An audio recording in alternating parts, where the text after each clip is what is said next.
In my backyard, I have several slab piles, air drying, and they all have a top cap, which is virtually useless, but I think that they're so cool that they have a lot of texture. I've also been enjoying making a lot of stools recently, and so the idea was to kind of combine these two. The top caps have lots of cracks and whatnot in them, so I think that they're more useful as plant stands, but kind of took inspiration from milk stools with short, squat legs. And because they're not going to have to be handled all the time as plant stands, I was thinking of adding rougher texture of just draw knifing or spoke shaving the legs. So you're going to see two variations of this. But had a big challenge with making these because one surface is not flat at all. So how in the world was I going to do some leg joinery?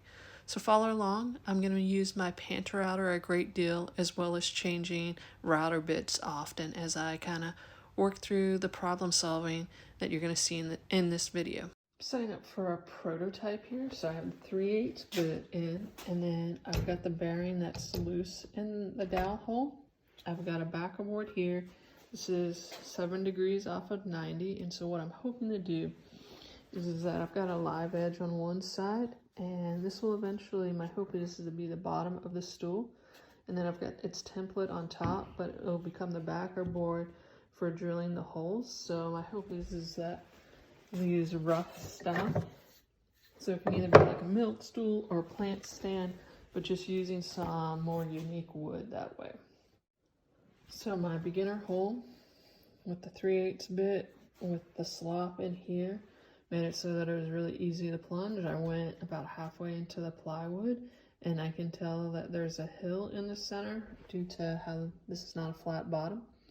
And so my hope is that I've gone in deep enough that it won't be grabby with the 3/4 inch, which is not a spiral upcut bit, it's just a straight bit. Just changed bits, so 3/4 inch, you can see how much oversized it is in the hole.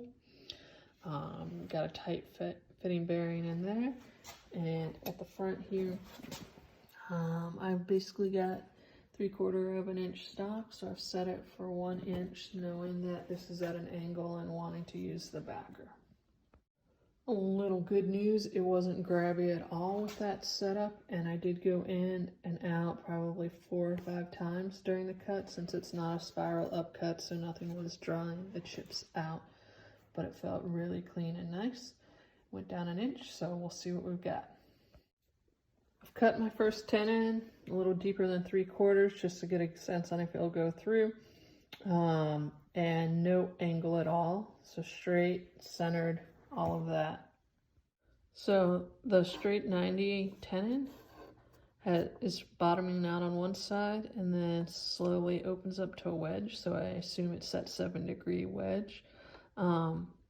This isn't per se bad. I'm just going to give it a big chamfer around the edges of the legs, because keep in mind that this is going to be here, and so nothing's flat, so it doesn't need to come in perfectly. It's just, I'm hoping to make this be a quick, easy project that I can reproduce often and sell. Divided the circle into 3 parts, so that meant looking at this, and I decided I wanted one leg there and the other 2 over here where there was less knots. And I decided I wanted maybe 1.25 inches in from the end, and so I picked sort of this spot and drew a straight line, and then figured out where set the compass to that, drew it, and then from the center line here I went through it, I pivoted the calipers and boop, and then boop, got that, and then gave myself straight lines to help try to line me up. And then, because of course none of this will be visible, I put it over here at my fence where I could help keep it upright, and then just did my best with fingers on either side of where those spots were, and drew some new pencil lines. So for example, that guy has that little pencil line, so I'll use the pointer on the painter router and hope I nail it. Alright, so I was able to very closely get my line there, and then this line continues on the lower side, so I was looking underneath here and then got clamps on. Obviously I'm not perfect, and The dot's just a wee bit off, but I think it's centered well enough. So I've got 2 clamps underneath and then these up high. So next I'll set my depth to be able to just barely go into the plywood and change out to the 3/8 bit and the loose setting bearing. Before I get going, I also want to mention that I decided to do the table at 8 degrees. As these are such short legs, I wanted to make sure that they had enough angle on them to be supportive. Next challenge I got to overcome was setting the depth stop, because obviously this is all wacky and has very different thicknesses. So what I did was I put another template way out on the edge, and I know that I'm just bottoming this out inside the template, so it's where it's located is not precious or anything. It'll be easy enough to find. So I came over here, made sure I could get into the plywood, but still had plenty of depth so I wasn't going to hit the table, and was able to set the depth stop for this. So I like that idea. Good win. So the 3/8 hole with the loose bearing was just completed using the depth stop that I had put on over there. So now I'm going to change it to the 3/4 inch bit, go back over and reset up my depth stop, and then have the firm fitting bit in or bearing in there. Ready to take this off the table, but first full hole is complete. So let's take it out and check it out.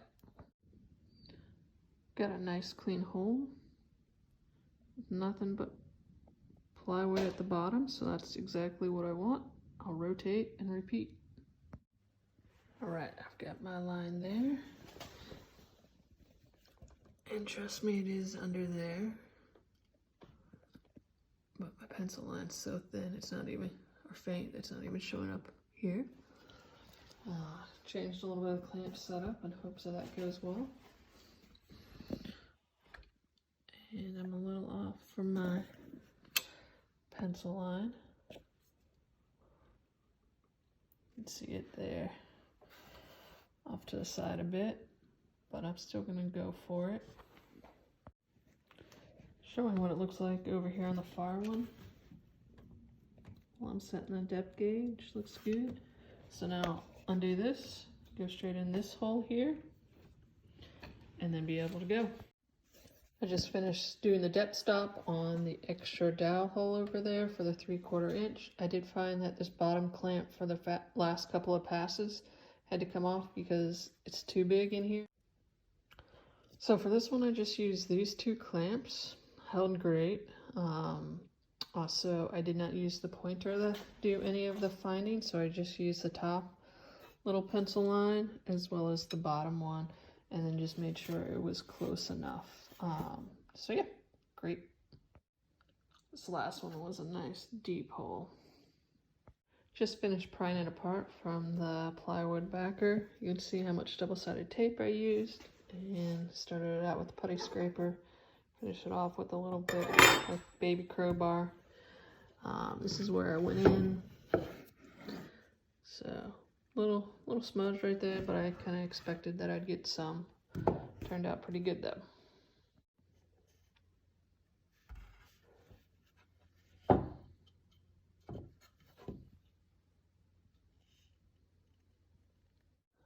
Got my first leg made. Next one, I'm gonna put an 1/8 inch shim here to try getting it a little bit more centered, but it's not bad at all. And this is the longest tenon I need, and it's gonna go through this spot. And then I put a bit extender and tried doing a chamfer. I obviously rubbed a bit on this side, so I'll try avoiding that on the next one. I actually had to move the whole piece out in order to give myself enough room to do this. So my hope is by giving myself more room out here, I won't need to do that. And maybe hopefully then we'll get the rubbing extent. Yeah, off to a good start. I didn't document any of the finishing process, but I can quickly walk you through it. I use spray can shellac for the bottom of the stool or the plant stand because of all the nooks and crannies and cracks in it. That seemed like the easiest application. Then I used 2 different Rubio products for the legs. So one is charcoal and one has the pre-coat intense black, and then the charcoal oil on top.